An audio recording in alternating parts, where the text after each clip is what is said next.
What happens when a single doubt turns you into an enemy of the gods? In the world of Canaanite cults, disbelief did not begin with open rebellion. It began in silence, a hesitation during a chant, a question asked too softly near an altar, a refusal to participate in a rite whose meaning no longer felt divine. Within the first moments of uncertainty, the machinery of persecution was already moving. In these cultic systems, faith was not a private conviction. It was surveillance. Councils of elders and priestly authorities watched behavior more closely than belief because belief could be hidden. Behavior could not. A woman who paused before an offering, a devotee who questioned the necessity of blood, an initiate who failed to show the expected fervor was no longer seen as human. She became a variable, a risk, a contamination within the sacred order. The accusation never arrived loudly. It arrived disguised as concern, questions framed as guidance, visits framed as protection. The language was always ritual, never legal. There was no crime to defend against, because doubt itself was the crime. Once marked, the dissident entered a different category of existence, no longer protected by communal norms, no longer entitled to explanation. From that moment on, everything done to her could be justified as spiritual necessity. This is where power reveals its most efficient strategy. The councils did not wait for public dissent. They acted before words could spread. The goal was not punishment, it was containment. By treating doubt as a sacred disease, leaders transformed violence into medicine. The more brutal the response, the more holy it appeared.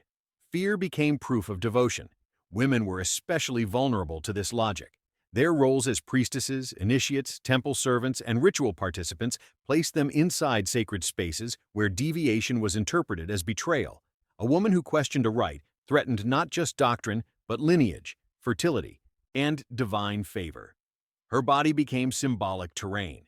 Control over her became a message to everyone else.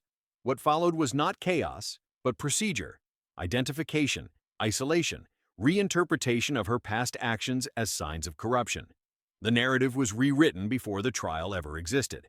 By the time punishment came, the community had already accepted that something had to be done, not because it was cruel, but because it was necessary. And this is the horror the councils tried to hide. Not sudden violence, but deliberate transformation of doubt into justification. The system did not break when dissidents appeared. It functioned exactly as designed. If this story unsettled you, that reaction matters. These histories are not just about the past. They reveal how power disguises violence as faith, how silence is manufactured, and how entire communities are conditioned to accept cruelty as sacred duty. Understanding what really happened inside these cults helps us recognize the same mechanisms of control, fear, and manipulation when they appear again under new names. If you think these hidden rituals and persecutions deserve to be exposed, leave a comment sharing what shocked you the most. Your perspective adds to the conversation and keeps these stories from being buried again. Like this video so more people can confront the realities that were deliberately erased, and subscribe to the channel if you want to keep uncovering the raw, unfiltered history that textbooks avoid. Once a dissident was marked, she did not face justice. She faced a process designed to look inevitable. The councils that governed Canaanite cults operated in shadows, far from public rituals and communal assemblies. These were not courts meant to discover truth. They were mechanisms meant to confirm a decision already made. The trial rarely began with an accusation spoken aloud. It began with removal. A woman was summoned privately, separated from familiar spaces, and placed in rooms where sacred symbols surrounded her, not as protection, but as pressure. Silence was the first tool. Hours, sometimes days, passed without explanation. Fear softened resistance long before questions were asked. When interrogations started, they were framed as purification, not investigation. Priests did not ask what she believed. They asked why the gods were displeased. Every answer became evidence. Denial was interpreted as deception. Confusion was read as guilt. Tears were signs of impurity. The system allowed no neutral response because neutrality itself threatened authority. Witnesses were rarely independent. Temple servants, rival initiates, even former allies were encouraged to speak, often rewarded for remembering past behaviors as suspicious. A glance, a hesitation, a forgotten chant was retroactively transformed into proof of corruption. Memory itself was reshaped under pressure until accusation felt like recollection. What made these councils especially effective was their invisibility. No records were kept that acknowledged dissent as legitimate. Outcomes were described only as ritual necessity. A woman did not lose her status because she was punished. She was punished because she was declared spiritually lost. The distinction erased accountability. Gender amplified the danger. Women's spiritual roles were tied to fertility, favor, and cosmic balance. Any deviation could be framed as a threat not just to doctrine, but to harvests, births, and survival itself. Fear magnified obedience. The council became untouchable because opposing it meant opposing the gods. These trials ended before the community ever knew they began. By the time punishment occurred, the narrative was complete. The dissident was no longer someone the people recognized. She had been transformed into a symbol of danger, a cautionary tale waiting to be displayed. And this is how terror became orderly, not through chaos, but through ritualized secrecy. The council did not need violence to convince the community. It needed certainty. Once certainty was established, everything that followed felt justified. After judgment came transformation, not redemption, but redefinition. In Canaanite cults, punishment was rarely presented as violence. It was presented as ritual. Pain was not inflicted openly as cruelty, but staged as sacred necessity, carefully woven into ceremonies that once promised communion with the divine. The same spaces where offerings were made and prayers were whispered became theaters of control. Rituals were altered subtly, almost imperceptibly to outsiders. A purification rite gained additional steps. A symbolic gesture was prolonged beyond endurance. Sacred objects were repurposed, not to bless, but to test obedience. The victim was told that endurance proved innocence, even as the ritual was designed to break her. This transformation was deliberate.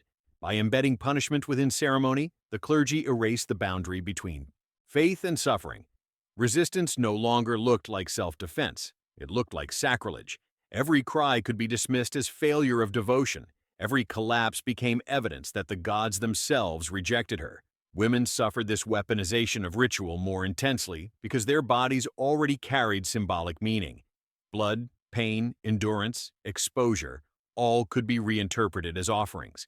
A ritual meant to affirm spiritual worth was inverted to strip identity away. The woman was no longer a participant. She became the object through which fear was taught. What made these punishments especially effective was participation. Temple assistants, singers, guards, even other initiates were required to be present. Silence was mandatory. Looking away was forbidden. The community learned not through explanation but through observation. The message was clear without ever being spoken. This is what happens when faith deviates. The horror deepened in repetition. These were not isolated acts. Once normalized, ritual punishment became routine. New initiates were raised within this system, never knowing that rites had once meant something else. Violence, disguised as tradition, lost its shock. It became rhythm. And yet, records describe these moments without naming them. In surviving texts, ceremonies are listed, not consequences. Movements are detailed, not injuries. The pain disappears from language, leaving behind the illusion of order and sanctity. This is how sacred space became a cage, not by destroying belief, but by reshaping it until obedience felt holy and suffering felt deserved. The ritual did not fail. It succeeded exactly as power intended. Punishment did not end when the ritual concluded. For the councils, pain was only effective if it traveled. The body of the accused became a message, carefully altered and displayed so the lesson could outlive the ceremony itself. This was not random cruelty. It was engineered humiliation, designed to convert one woman's suffering into collective obedience. Marking the body served multiple purposes at once. Hair was cut or removed in ways that destroyed ritual identity. Sacred garments were stripped away publicly, replaced with symbols of disgrace. In some cases, skin was marked, not always through obvious wounds, but through signs that permanently separated the woman from the sacred hierarchy. These acts were framed as purification, but their function was exclusion. Once marked, she could never fully return. Honor mattered as much as flesh. Reputation was dismantled deliberately. The councils encouraged controlled gossip, selective storytelling, and ritual announcements that reframed the woman's past as deception. Her devotion became performance. Her service became manipulation. By the time she was seen again, the community no longer recognized her former self. Shame did. The work, violence alone could not. Public exposure was essential. The punishment needed witnesses. It needed the community to participate emotionally, even passively. Fear works best when people believe they are watching necessity, not injustice. Each observer learned how thin the boundary was between belonging and expulsion. Each silence reinforced the system. Women experienced this destruction more completely because their social value was deeply tied to purity, obedience, and spiritual alignment.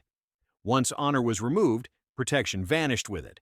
A marked woman could be ignored, exploited, or erased without resistance. The punishment did not end with the ritual. It followed her into every interaction. What makes these practices especially disturbing is their efficiency. The councils rarely needed to repeat them often. One public humiliation echoed for years. Initiates corrected themselves. Devotees watched their words. Doubt retreated into secrecy. Control spread without constant force. Ancient records rarely describe these moments directly. They list changes in status, reassignment of roles, sudden disappearances from ritual lists. The violence hides between lines, encoded as order restored. And this is where the system perfected itself. By transforming bodies into warnings and shame into doctrine, the councils ensured obedience without perpetual bloodshed. Fear became inherited, passed quietly from one generation to the next. For many dissidents, public humiliation was not the end. It was a threshold. Beyond it lay disappearance, a fate engineered to leave no scars the community could point to.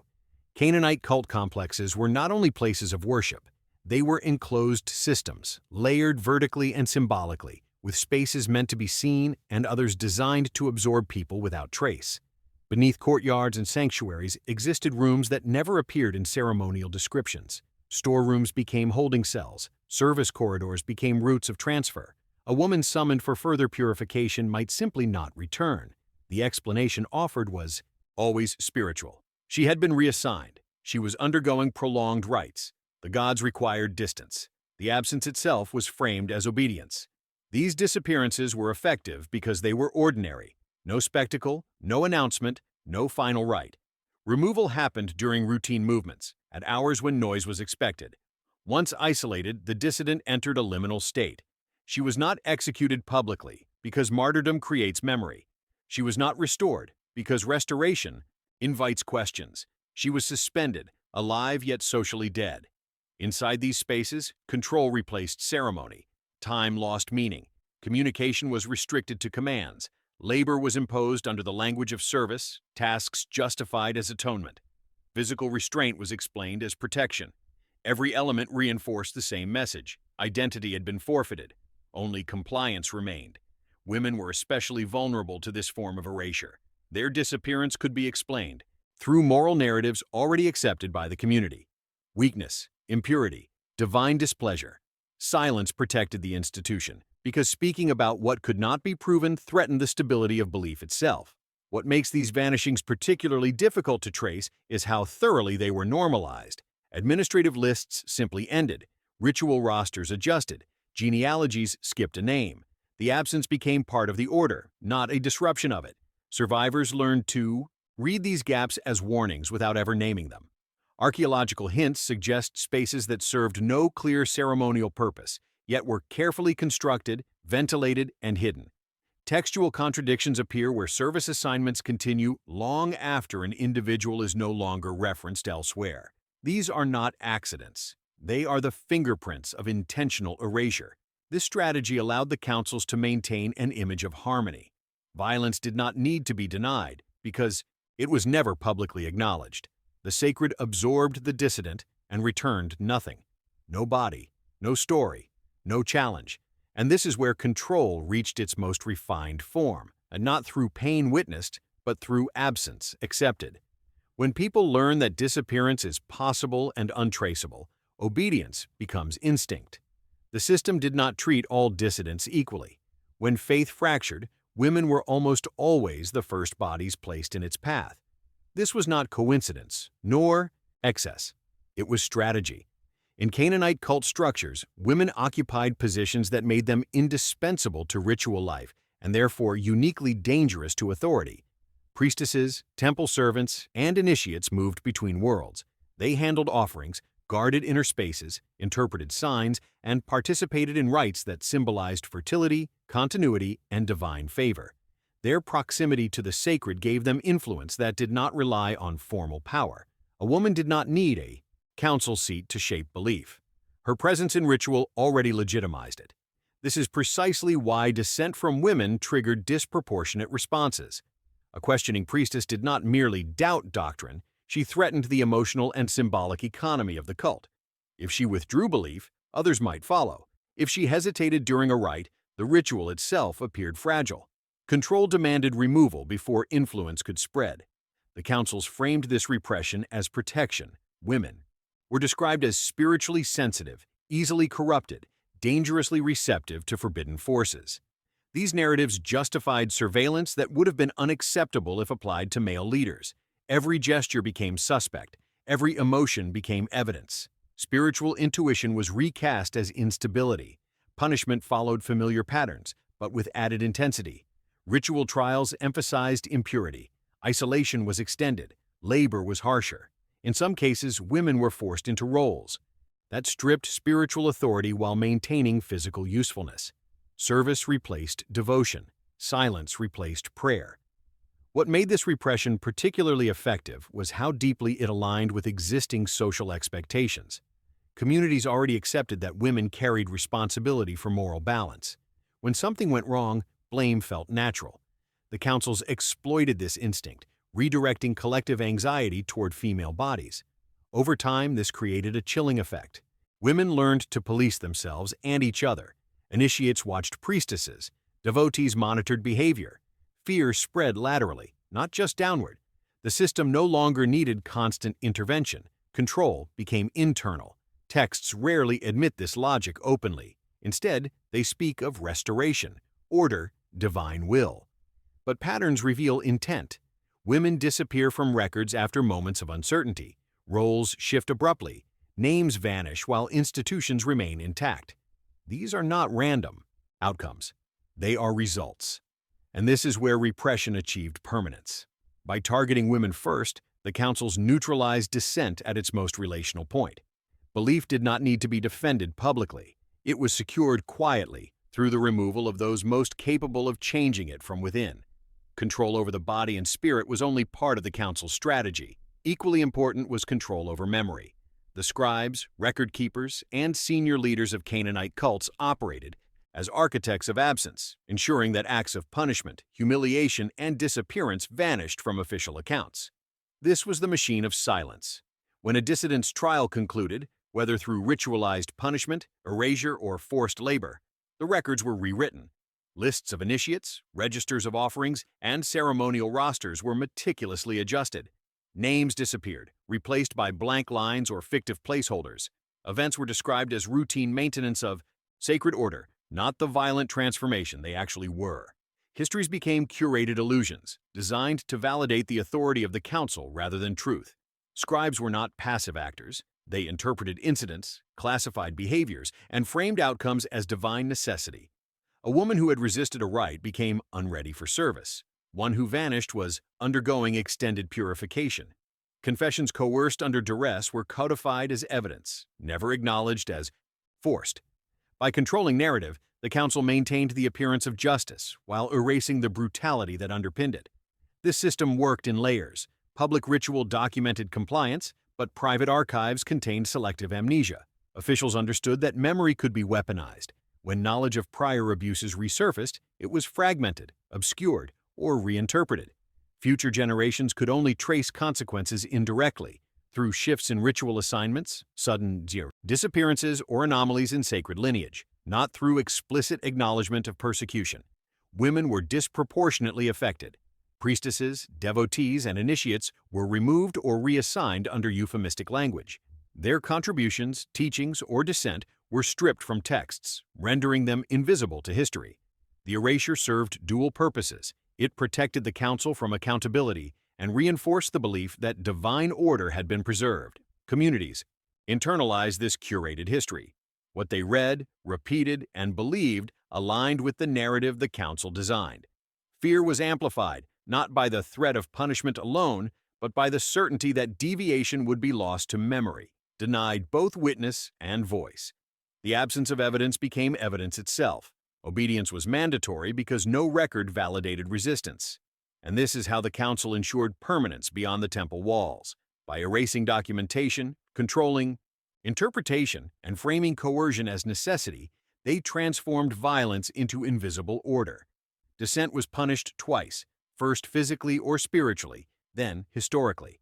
Obedience was encoded in memory, or its deliberate absence. The terror practiced in one temple rarely remained isolated. Across Canaanite city-states, councils replicated strategies with remarkable consistency, though names, symbols, and rituals differed. What appeared as unique local practice was often a copy of an established model of control.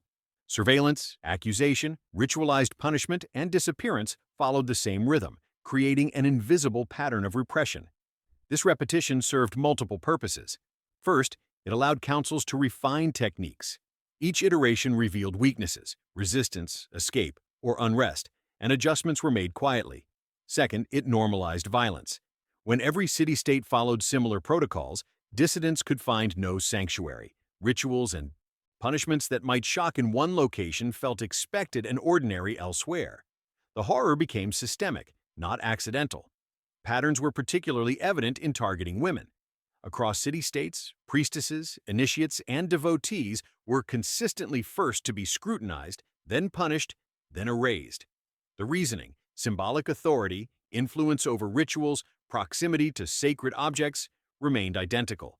While men might face reprimand or exile, women carried the brunt of spiritual and social correction, reinforcing gendered hierarchies under the guise of divine will. These repetitive abuses created a rhythm that conditioned communities. Witnesses in one location recognized the strategies employed in another, understanding tacitly what behaviors invited scrutiny. Fear transcended local governance, becoming a shared psychological landscape. Deviance was punished predictably, so obedience became instinct, not debate. Archaeological and textual evidence confirms this. Replication. Temple layouts reveal similar hidden chambers. Instruction manuals and ritual texts echo across sites, adapting for local gods but retaining the same sequence of identification, isolation, and enforcement. Erasures in records follow a pattern: abrupt name disappearances, reassignment of duties, and posthumous purification of legacy. The systemic nature of this abuse highlights an essential truth. Cruelty was not the result of a few zealous individuals, but a structural feature of power. Ritual and faith were manipulated to maintain control across multiple layers of society simultaneously, embedding fear and obedience into the very fabric of daily life. And this is how patterns of repression became institutionalized. Violence was predictable, yet invisible, consistent, yet deniable. Obedience was no longer a choice. It was enforced across generations, embedded in the structure of worship itself. The consequences of the council's methods extended far beyond individual. Dissidents. Entire communities absorbed the trauma, learning to navigate a landscape defined by fear and uncertainty. Witnesses of ritualized punishment or enforced disappearance internalized the logic. Deviation could vanish you, while conformity guaranteed survival. Obedience became instinctual, not moral. Surveillance was constant and multi-layered. Initiates monitored each other, women watched other women, and even minor deviations in ritual behavior were scrutinized. This lateral enforcement transformed community members into instruments of control, amplifying the council's reach without additional force. Gossip, rumor, and the coded reading of gestures became policing mechanisms. The threat was not always overt. Subtle glances and whispered warnings ensured compliance. Trauma was cumulative. Observing violence against priestesses or devout women created psychological scars. Communities experienced anticipatory fear, tension that lingered in daily routines, and a collective sense that the sacred spaces themselves could be dangerous. Faith became inseparable from vigilance. Devotion intertwined with anxiety. Participation in rituals no longer guaranteed spiritual reward. It became an act of survival. Women, again, were uniquely burdened. Roles that once conferred honor and authority now carried risk. The social expectation of purity, obedience, and ritual perfection created impossible standards. Failure to meet them, even unintentionally, invited scrutiny and potential punishment. Younger initiates learned quickly that ambition or curiosity could be lethal, while older women carried the weight of both memory and precedent, silently guiding compliance in the next generation. The psychological impact was strategic. By embedding fear into everyday practice, councils maintained order without the need for constant violent intervention. Absence of rebellion was misread as universal devotion. Historical erasure reinforced this illusion. Records omitted. Punishments misrepresented disappearances and rewrote resistance as divine correction. Community members doubted not only others, but their own perception, reinforcing the council's authority internally. Patterns persisted across regions and generations. Fear became cultural inheritance. Obedience was codified in ritual practice, reinforced through social observation and psychological conditioning. The councils did not simply punish, they engineered communities that perpetuated the system themselves, and this is how the psychological architecture of control ensured continuity. Violence was minimized, fear maximized, and obedience became a communal instinct. The terror of the temple outlived the dissidents, shaping faith, identity, and behavior for decades. When the councils of Canaanite cults achieved their goals, the visible order appeared intact. Rituals continued, prayers were recited, festivals celebrated, and life moved as if nothing had happened. Yet beneath this veneer, traces of violence, erasure, and suppression remained. Archaeological evidence, fragmented texts, and contradictory accounts reveal a hidden history that the councils never intended to survive. Names vanish from rosters, but artifacts suggest presence. Sacred spaces show signs of modification inconsistent with purely ceremonial use. Hidden chambers, concealed passageways, and signs of prolonged confinement indicate the machinery of control. Texts refer to purifications, reassignment, or extended service without elaborating on the human cost. Inconsistencies in these records are themselves testimony. Absence as evidence, silence as a witness. The horror is layered. It exists in what is documented, in what is omitted, and in what was transformed into doctrine. Survivors, if any, navigated lives marked by trauma and the constant reminder that deviation carried invisible consequences. Communities internalized both fear and obedience, passing these patterns down in ritual, story, and cultural memory. The violence may have been hidden, but its effects reverberated across generations. Women, once central to ritual practice, were disproportionately represented among the absent, the punished, and the silenced. Their erasure, whether through disappearance, redefinition of roles, or omission from texts, ensured that the council's authority remained uncontested. The instruments of power, ritual, secrecy, record manipulation, ensured that resistance was not only dangerous, but almost invisible to future chroniclers. Yet evidence persists. Contradictions in genealogies, misaligned ceremonial records, and subtle anomalies in temple architecture hint at a deeper, darker reality. These remnants challenge sanitized accounts, offering historians and archaeologists the opportunity to reconstruct what the councils tried to erase. The pattern is clear. Persecution, erasure, and fear were as much tools of governance as offerings and prayers. By examining these traces, we see the full scope of control, spiritual, social, and psychological. The temple did not merely punish, it shaped memory, codified obedience, and rendered its victims invisible. The hidden horror persists, waiting for scrutiny and recognition. To confront this reality is to acknowledge the full weight of power wielded under the guise of faith, and the lives, especially women's lives, sacrificed to preserve it. If you've watched until the end, you've glimpsed the terrifying realities the Canaanite councils tried to hide. These stories are more than historical curiosities. They reveal how power, secrecy, and fear manipulate communities, and how the lives of women were systematically erased under the guise of faith. Now, it's your turn to engage. Leave a comment with the phrase, "I see the hidden truth," to show you've confronted these untold stories. Like this video to help expose these histories to a wider audience, and subscribe to the channel to continue uncovering the raw, unfiltered truths of ancient religious practices. Don't stop here. Watch the next video appearing on your screen to keep following the dark and hidden patterns of power through history. This is the moment to participate, reflect, and ensure that these forgotten atrocities are remembered and understood.